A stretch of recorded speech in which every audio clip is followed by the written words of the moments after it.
चलिए सबसे पहले देख लेते हैं कि कैसे इन चारों नंबर्स को हमने नंबर लाइन में रिप्रेजेंट करना है, क्योंकि ये सारे के सारे कैसे नंबर्स हैं, इरैशनल नंबर्स हैं। और इरैशनल नंबर्स की पहचान क्या होती है, क्या पहचान होती है बताइए, सर जो P/Q फॉर्म में नहीं लिख सकते। क्या पहचान होती है? क्यों नहीं लिख सकते उनको पी बाई क्यू फॉर्म में?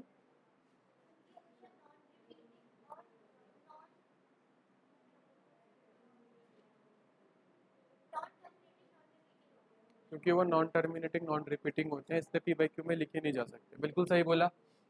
सबसे पहले रूट थ्री की बात करते हैं। अगर रूट थ्री हमें नंबर लाइन में रिप्रेजेंट करना है तो रूट थ्री के लिए तरीका क्या होगा? Root three can be written as 2+1, three can be written as 2+1, है ना। अब टू को हम कैसे लिख सकते हैं? टू को हम लिख सकते हैं रूट टू का स्क्वायर, और वन को लिख सकते हैं वन का स्क्वायर, क्योंकि टू एक परफेक्ट स्क्वायर नंबर नहीं है। जैसे 4 है, 9 है, 16 है, 25 है, 36 है, 49 है, 100 है, ये सारे के सारे परफेक्ट स्क्वायर नंबर्स हैं, क्योंकि इन सब के स्क्वायर रूट्स एग्जिस्ट करते हैं। इन सब के स्क्वायर रूट्स होल नंबर में आते हैं। जैसे 4 का स्क्वायर रूट 2 जा रहा है, 9 का स्क्वायर रूट 3 जा रहा है, 64 का स्क्वायर रूट 8 जा रहा है। इन सब के स्क्वायर रूट्स होल नंबर है ना। बट अगर 2 को देखा जाए तो 2 का कोई स्क्वायर रूट है नहीं, इसलिए मुझे उसके स्क्वायर रूट को करके ही स्क्वायर करना पड़ेगा, राइट। अब मुझे एक बात क्लियर हो गई है कि अगर रूट थ्री प्लॉट करना है नंबर लाइन में, तो इसको हम मान लेंगे, सपोज कुछ नहीं मानेंगे। क्यों नहीं मानेंगे, देखिए, इसलिए नहीं मानेंगे क्योंकि रूट टू तो नंबर लाइन में, रूट टू तो स्केल में होता ही नहीं है। तो यानी कि मुझे सबसे पहले रूट टू प्लॉट करना पड़ेगा। देखो अब रूट थ्री बनाने के लिए पहले रूट टू बनाना पड़ेगा। तो अब रूट टू के लिए क्या कहता हम लोगों ने, 1² + 1² किया था हम लोगों ने, राइट। तो सबसे पहले रूट टू को प्लॉट करते हैं। 0, 1, 2, -1। देखिए 1 यूनिट का हम लोगों ने डिस्टेंस लेना है, 1 यूनिट पर बेस ले लिया और 1 यूनिट परपेंडिकुलर ले लिया। और ये जो हाइपोटेन्यूज हमारे पास आया है वो क्या आया है हाइपोटेन्यूज के रूप में? जब हम 1 1 का पेयर ले रहे हैं तो हाइपोटेन्यूज क्या है हमारे पास? √2। ये आ गया √2, ठीक है। अब देखो √2 की लेंथ आ गई तुम्हारे पास विदाउट यूजिंग द स्केल। अब √2 का पेयर किसके साथ जा रहा है? 1 के साथ।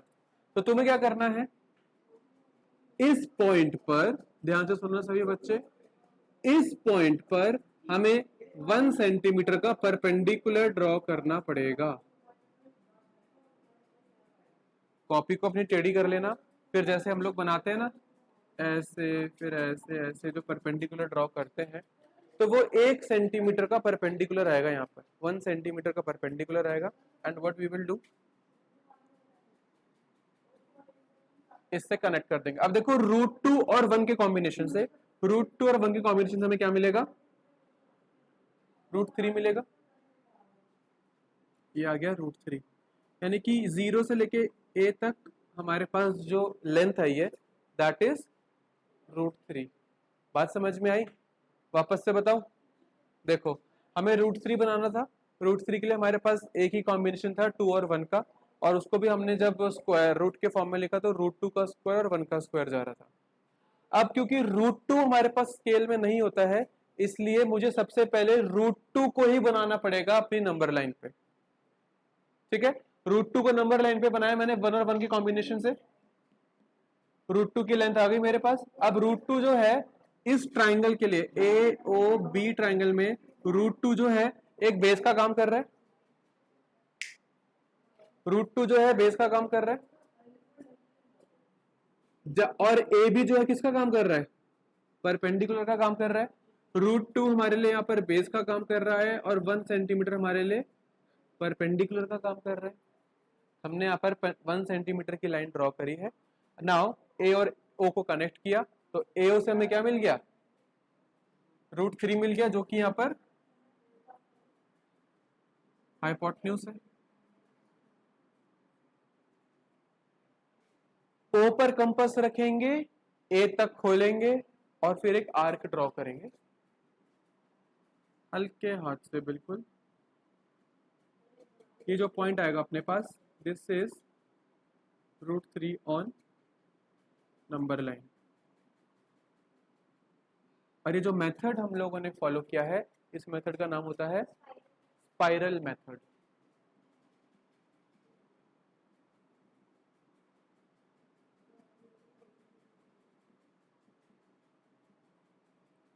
स्पाइरल मेथड तभी एप्लीकेबल है जब तुम्हारे पास ऐसी सिचुएशन आएगी कि सपोज अगर मैं बोलूँ √7 बोलूँ, सपोज कि तुम्हें √7 बनाना है, तो तुम क्या करोगे? √7 बनाने के लिए हम ऐसे कर सकते हैं, 4 + 3 ऐसे लिख सकते हैं, 1 + 6 भी लिख सकते हैं, 2 + 5 भी लिख सकते हैं। पर मैंने ऐसा नंबर ऐसे कॉम्बिनेशंस लिए हैं जिसमें कम से कम एक का तो स्क्वायर रूट पॉसिबल हो। 4 का स्क्वायर रूट पॉसिबल है ना, वरना बाकी जो मैं कॉम्बिनेशन बोल रहा हूँ 1 और 6, उसमें 1 तो है पर 6 के लिए बहुत मेहनत करनी पड़ेगी तुम्हें। ठीक है, 2 और 5, 2 भी पॉसिबल नहीं है, 5 भी पॉसिबल नहीं है स्केल के अंदर रूट की फॉर्म में, √2 और √5, क्योंकि हम एक स्टेप पीछे जाएंगे ना यहाँ पर अभी। और 4 को कैसे लिखेंगे यहाँ पर? 2 का स्क्वायर। और 3 को कैसे लिखेंगे यहाँ पर? 3 का स्क्वायर। सो रहे हैं, बताओ। √3 का स्क्वायर लिखेंगे यहाँ पर। अब देखो, तुम्हें √7 बनाने के लिए 2 तो चाहिए, ठीक है, 2 सेंटीमीटर तो है, पर √3 सेंटीमीटर तो नहीं है स्केल में। तो अब √3 बनाने के लिए तुम्हें क्या करना पड़ेगा? √3 बनाने के लिए तुम्हें पहले ये करना पड़ेगा। √3 बनाने के लिए तुम्हें सबसे पहले √2 बनाना पड़ेगा, यानी कि यहाँ √3 आया ना जब तुम्हारे पास, तब यही √3 के साथ तुम्हें और एक 2 सेंटीमीटर की लाइन खींचनी पड़ेगी, फिर इससे कनेक्ट करोगे, तब जाके √7 बनेगा। तो हो क्या रहा है तुम्हारे साथ? यहाँ पर ये ट्राइंगल था, पहले ये ट्राइंगल था, फिर उसके ऊपर एक और ट्राइंगल बनाया हमने, फिर उसके ऊपर एक और ट्राइंगल बनाया हमने, फिर उसके ऊपर एक और ट्राइंगल बनाया हमने। तो ये जो डिजाइन बन रहा है इसको हम स्पाइरल बोलते हैं, और इसलिए इस मेथड को नाम बोलते हैं स्पाइरल मेथड। तो अभी सबके सब √3 बनाएंगे अपनी कॉपी में, और उसके बाद √7 बनाएंगे, राइट? हाँ, √4 बनाने की जरूरत क्या है? √4 इरेशनल नंबर थोड़ी है। √4 क्यों बनाएंगे? √4 is 2, √4 is 2 which is a rational number। तो उसको तो सीधा नंबर लाइन में तुम ऐसे ही बता दोगे ना, 0 1 2, ये रहा रूट। इसको तुम चाहे √4 बोल लो या इसको सीधा या 2 बोल लो, बना सकते हैं। वो 2 पे आकर ही टच करेगा। हाँ जी,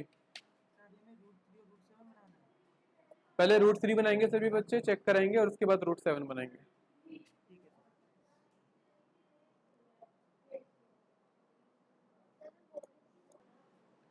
चलिए, यहाँ पर जरा ध्यान दें, किसी को √3 में दिक्कत है, √3 में कोई दिक्कत है, √3 बनाने के लिए पहले मुझे √2 आना चाहिए बनाना, ठीक है? और एक तुम लोगों को छोटा सा मैं तुम लोगों के लिए चीज आसान कर देता हूँ कि सपोज अगर √3 बना रहे हो, अगर तुम लोग √3 बना रहे हो या √2 भी बना, √2 में तो नहीं जरूरत पड़ेगी, √3 अगर बना रहे हो, तो √3 के लिए मुझे √2 की भी जरूरत है, √1 की भी जरूरत है, सॉरी √2 और 1 की जरूरत है, ठीक है? तो √3 के लिए पहले मैंने क्या किया,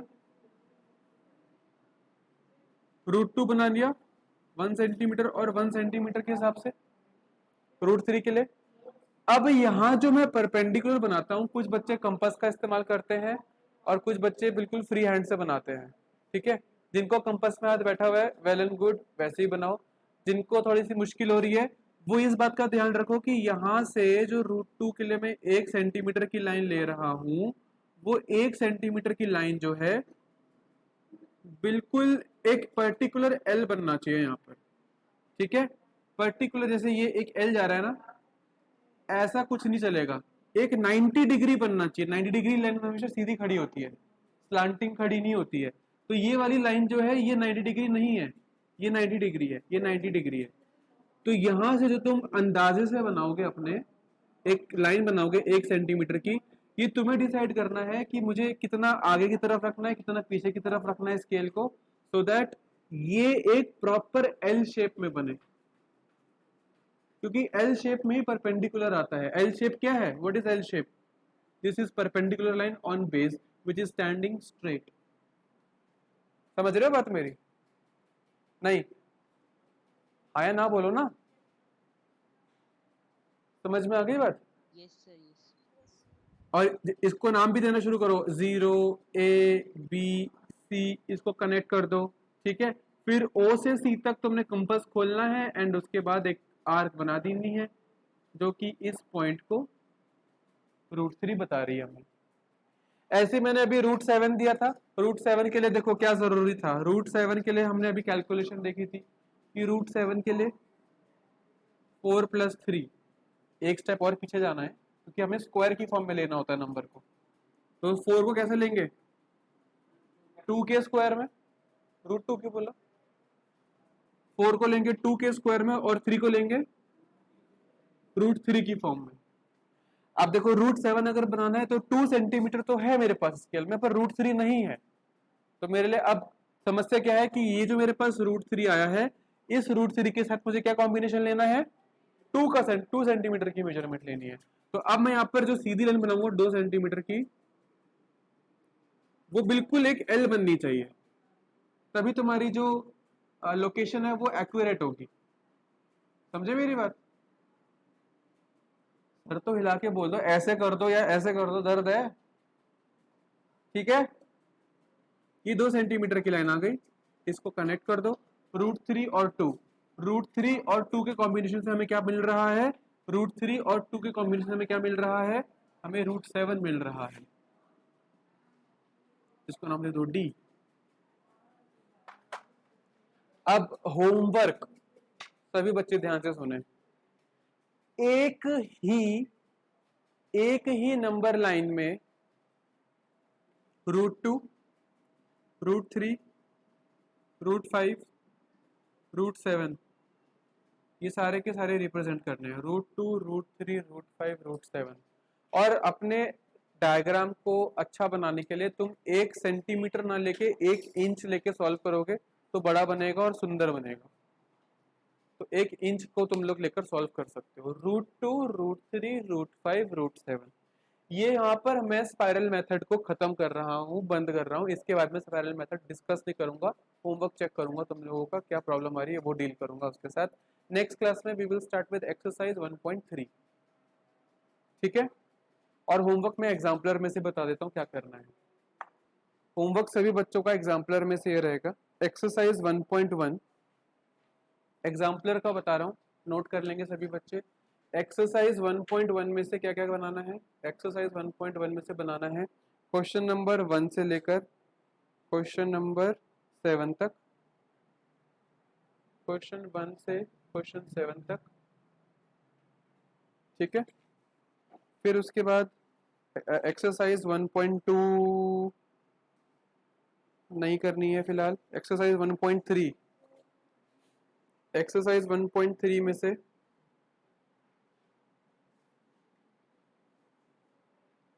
एक्सरसाइज 1.3 में से क्वेश्चन नंबर 3 बनाना है। क्वेश्चन नंबर नहीं 2 बनाना है, सॉरी, क्वेश्चन नंबर 2 बनाना है, ठीक है।